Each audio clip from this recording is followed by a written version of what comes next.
Boqiy shaharlar deganda nimani tushunish kerak?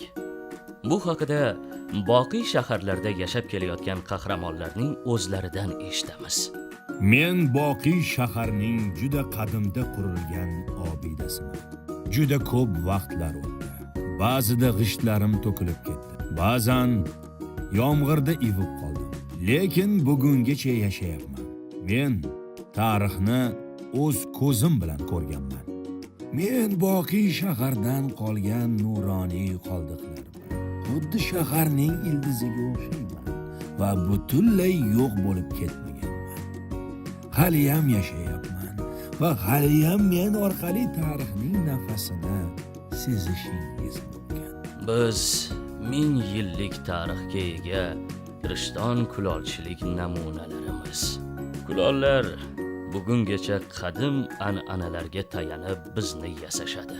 Bezaklarimiz ham tarixiy. Biz boqiy shaharlarning ajralmas qismimiz. Men tarixdan bugungacha yetib kelgan libosman. Har bir bezaklarim qo'l mehnatida yaratilgan. Xorijlik kiyimlar ham, har xil modalar ham meni yo'q qila olmagan. Shu sababdan men ham boqiy shaharning bir bo'lagiman. Mana boqiy shaharlar haqida sizlarga o'zimiz ma'lumot berdik. Tushundingiz-a, bolajonlar?